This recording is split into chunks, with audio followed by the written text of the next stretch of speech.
Mungkinkah obat mengubah seorang pembuli? Temuan ilmiah yang membuka mata.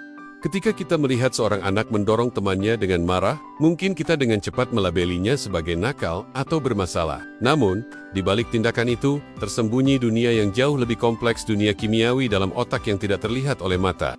Apakah mungkin bahwa perubahan keseimbangan zat kimia di otak dan intervensi melalui obat-obatan mampu membentuk kembali perilaku seorang pembuli? Mari kita bongkar fakta-fakta ilmiah yang mengejutkan dan membuka cakrawala baru tentang perubahan perilaku.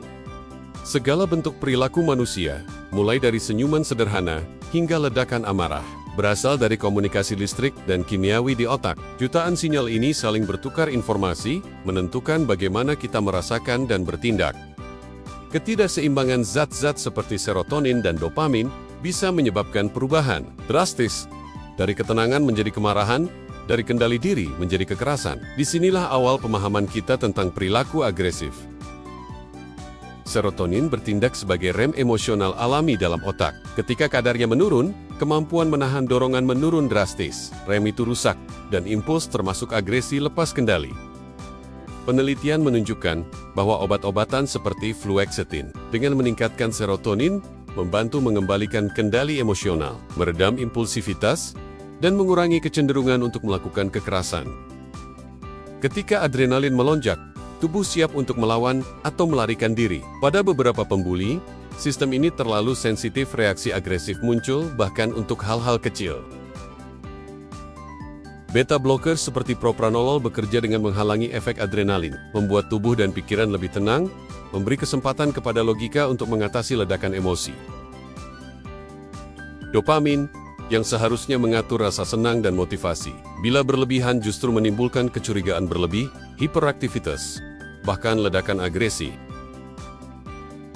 Dengan mengurangi aktivitas dopamin berlebih, obat seperti risperidon telah terbukti menurunkan intensitas perilaku agresif berat, terutama pada anak dengan gangguan perkembangan.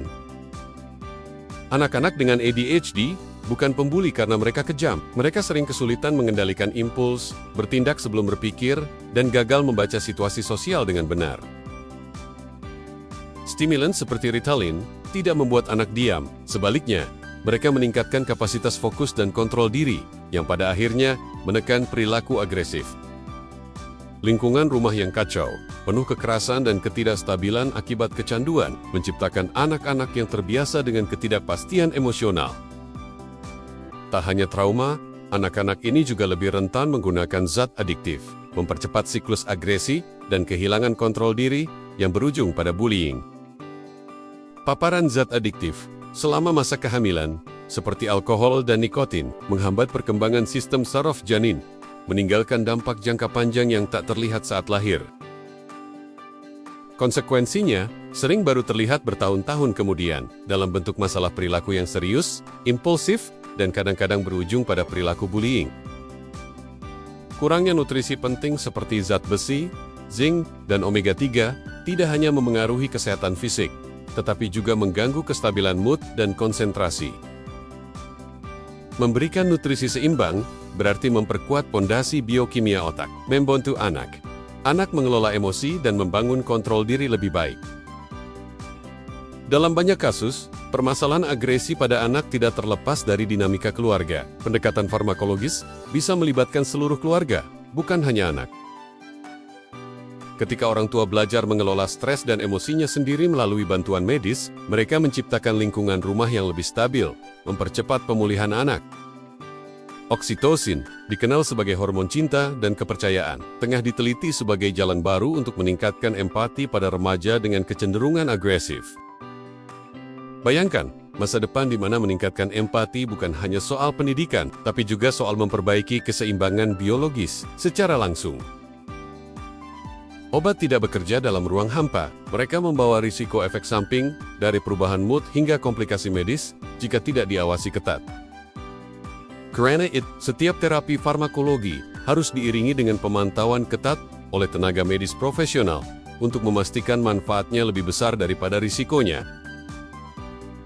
Farmakologi hanya mengendalikan gejala, bukan menggantikan pembentukan hati nurani. Tanpa pendidikan nilai, perubahan perilaku hanya bersifat sementara.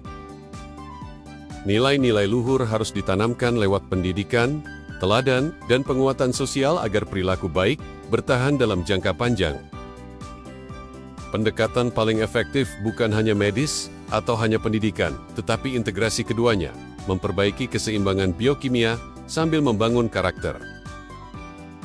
Dengan pendekatan holistik, perubahan bukan hanya mungkin, tetapi juga dapat berkelanjutan dan mendalam. Perubahan adalah proses, bukan peristiwa instan, dibutuhkan ketekunan, bimbingan, dan kadang-kadang bantuan sains. Setiap langkah kecil menuju empati dan kendali diri adalah kemenangan yang layak dirayakan. Bahkan anak yang dahulu dikenal karena kekerasannya dapat berubah menjadi pemimpin yang membangun dengan cinta dan kepedulian. Dengan memahami ilmu di balik perilaku, kita membuka jalan menuju masa depan tanpa kekerasan, tanpa bullying. Ketika melihat amarah, jangan hanya menghakimi, cobalah bertanya lebih dalam. Apa yang sebenarnya terjadi di dalam pikirannya, dalam kimia tubuhnya, dan dalam hidupnya. Bagikan pengetahuan ini, edukasi adalah kunci perubahan. Bersama, kita bisa membangun dunia di mana setiap anak mendapat kesempatan kedua untuk berubah dan bertumbuh. Mulailah dari hari ini.